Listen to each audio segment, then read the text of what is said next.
Charlène et non la citation, on n'est pas dans midi chez nous. Je comprends. C'est signé T.D. Jakes qui dit « Ne soyez pas limités par des gens qui méprisent votre croissance. Ils veulent que vous restiez le même où ils se sentent à l'aise. » Je reprends, ne soyez pas limités par des gens qui méprisent votre croissance. Ils veulent que vous restiez plutôt le même où ils se sentent à l'aise. Mon Dieu, quel esprit de... Citation, waouh. J'ai envie de trouver un mot, c'est le syndrome de quoi?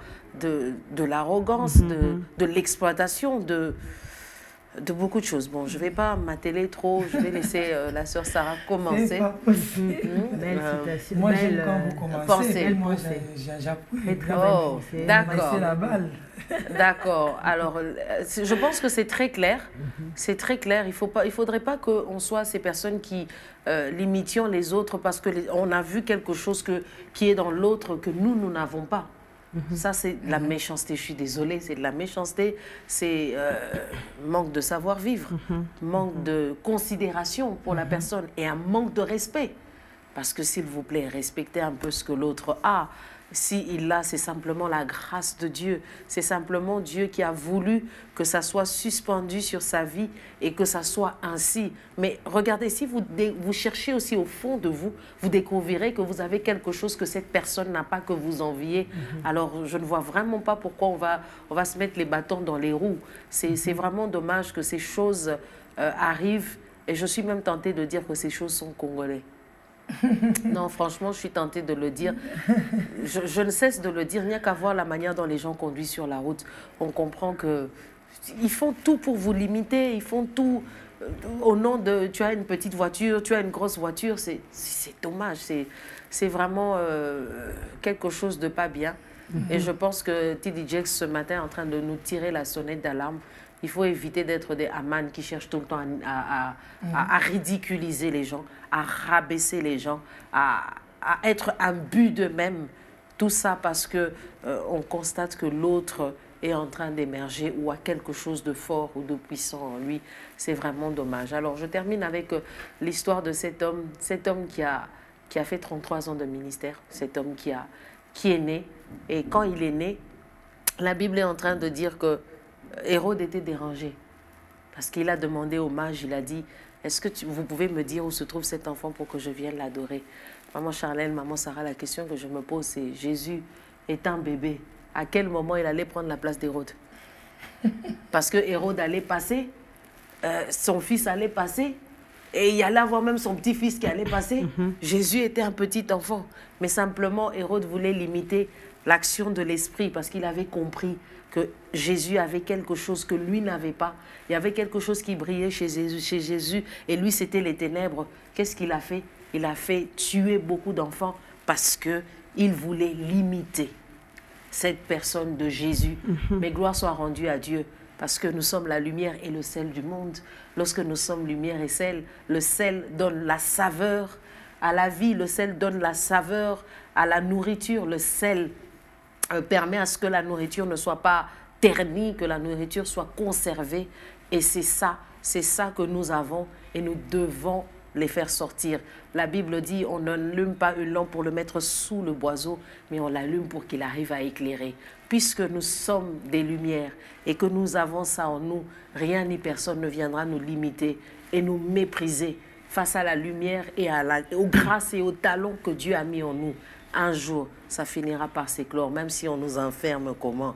Un jour, quelqu'un dira vraiment, Dieu est avec cette personne. Et donc, sœur Sarah, très très belle pensée. Quand j'ai lu cette pensée, j'étais en train de voir cette histoire dans la Bible. En tout cas, j'ai essayé de comprendre cette pensée dans cet angle-là. Heureusement que sœur Pamela déjà a épinglé ce point.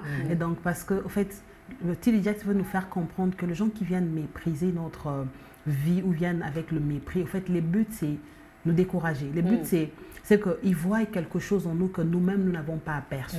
Parce que c'est au fait ça. Même le chrétien que nous sommes, nous ignorons tellement de choses. Et quelqu'un, quand il vient, il te fait voir. Je vois cette histoire avec le jeune prophète. En fait, le vieux prophète savait Certainement, il savait que ce jeune a encore de la vision claire. Quand il fléchit ses genoux, peut-être le ciel s'ouvre. Et donc, il avait peur, au fait. Il avait peur. Et j'ai vu encore cette affaire dans l'histoire de David et de son frère Eliab. David qui vient, c'est un petit. C'est un petit. Au fait, c'était déjà du point de vue de l'âge, il était plus jeune que son frère. Et donc, je me dis, j'étais en train d'imaginer, moi-même, je me disais, du point de vue carrure aussi. Il était, donc, il avait, au fait, il ne représentait rien pour Eliab, au fait. Mais Eliab avait peur de savoir que David allait découvrir qu'il y a un géant qui les terrassait là et qui se faisait 40 jours. Chaque jour, quand il venait, il insultait. Je me dis, certainement, Eliab se disait, c'est lui qu'on avait, c'est lui qu'on avait. C'est fini, il y aura plus de respect. Si cet enfant, voilà, si cet enfant écoute ces choses, alors qu'à la maison, je l'insulte, je le gronde, je le tape, je le chasse, je l'envoie là-bas dans la brousse. Ah oui, son grand frère, je suis là. Déjà là, Samuel vient chez eux, voilà. Il voit que c'est Eliab, mais après il est disqualifié. Voilà. On va le chercher là où il est là, dans son mépris, dans son lieu de mépris, voilà. pour l'emmener et le oindre. Et puis on arrive là, c'est lui le guerrier. Et David est en train d'oser poser la question de savoir qu'est-ce qu'on va donner à la personne. Ah, mais non, mais celui-ci, il est en train de nous voler notre place. Et il le méprisait. Parce que je me dis, le but du mépris, c'est aussi, comment je vais dire, ne pas nous permettre d'atteindre le but. Parce qu'en fait, la personne, l'adversaire a peur de nous, a peur de ce qu'on peut donner. Mais il y a aussi un autre aspect, c'est aussi, comme on dit, il veut que nous restions là où nous sommes. Tout à fait. Il y a aussi cet aspect des choses où quand on sent que notre grâce est méprisée, on a tendance à tomber dans l'orgueil. C'est aussi le but du diable lorsqu'il vient essayer de mépriser ta grâce. C'est pour te dire, te faire comme un peu te ressentir, mais non, il ne peut pas mépriser ma grâce. Moi, j'ai la grâce. J'ai la grâce. Ah, on tombe dans l'orgueil. Dès lors que tu entres dans ce petit piège, en fait, les pièges du diable, ils sont... Mais ils sont subtils. Ils sont subtils. Voilà. Alors, il faut continuer de rester dans cette attitude où l'on reconnaît que tout nous vient de Dieu. Tout à fait. Alors, cette personne qui vient mépriser votre croissance, il n'a seulement pas compris ce que Dieu la parole le dit, que personne ne méprise ta jeunesse. Que personne ne méprise ta jeunesse. Et il y a une phrase que j'aime beaucoup. On dit, la grâce que tu ne respectes pas ne sera pas tienne sur toi. La grâce, une grâce qu'on ne respecte pas, elle ne te bénira jamais. Elle ne viendra jamais sur toi. Et il y a ces gens qui, lorsqu'ils voient quelqu'un qui perce, en fait, c'est le souci de la visibilité. Il y a un souci réel de visibilité qui fait que beaucoup de gens, quand ils voient quelqu'un d'autre qui arrive, qui fait peut-être même mieux que soi, ça aussi, vous pouvez avoir la grâce. Ça te bouge un peu. Voilà, vous pouvez avoir la grâce, mais vous voyez quelqu'un qui arrive, qui fait, vous avez l'impression qu'il fait mieux que vous. En fait, qu'est-ce qui vous fait ressentir ce sentiment-là? Qu'il fait mieux que toi. Alors, j'aime ce que je médite ces derniers temps. Si tu agis bien, c'est important. Quelqu'un qui a la grâce de Dieu doit comprendre ce principe. Quand je lis cette histoire de Caïn et Abel, quand je m'arrête avec cette phrase, si tu agis bien, il est important pour un enfant de Dieu, quelqu'un qui bénéficie de la grâce de Dieu, de toujours savoir, est-ce que j'agis bien? Il y a des choses qui viendront sur toi si j'agis bien. Ça peut faire naître un sentiment. C'est tout à fait normal, on est dans la chair. Quelqu'un vient, il fait mieux que toi. Tu ressens et tu sens dans l'autre. Tout le monde va vers lui. Les regards quittent vers toi. Tu deviens comme un ancien, quoi. Voilà, ça quitte vers toi demandé. pour aller vers l'autre. Tu n'as plus d'éclat. Voilà, tu perds l'éclat. Maintenant, cette personne-là ne voudra pas. Je vous assure, c'est totalement humain. Ne vous en faites pas. Nous sommes tous exposés à ces petits problèmes. Vous allez vous rendre compte que tu vas devenir... Quelqu'un te vole la vedette. Voilà. Abel a volé à Caïn la vedette. David est en train de voler la vedette à Eliab. Oui, c'est vraiment en train d'arriver. Et c'est arrivé, s'il vous plaît, c'est arrivé. Et quand ça arrive, si tu agis bien, Eliab va dire, je connais la malice de ton cœur. La personne qui cherche à mépriser ta grâce veut te faire stagner. Attention, tu vas rester au même niveau si tu ne comprends pas que cette personne-là essaie seulement. Le diable viendra et te faire essayer de mépriser la grâce de l'autre. Tu as ta grâce. Et puis, c'est comme vous venez de dire, tu es un ancien. Tu es un ancien. Si le regard est parti sur l'autre, toi, tu es là. Tu as établi certaines bases. Tout à fait. Si seulement tout le monde pouvait comprendre ça comme ça, Sarah. Voilà, c'est parfois des choses qu'on oublie. On est ancien, on est là. Un ancien, on ne l'oublie pas. Quelque chose qui a marqué les gens. Hein? Les gens il a tracé le chemin. Les gens ne l'oublient pas.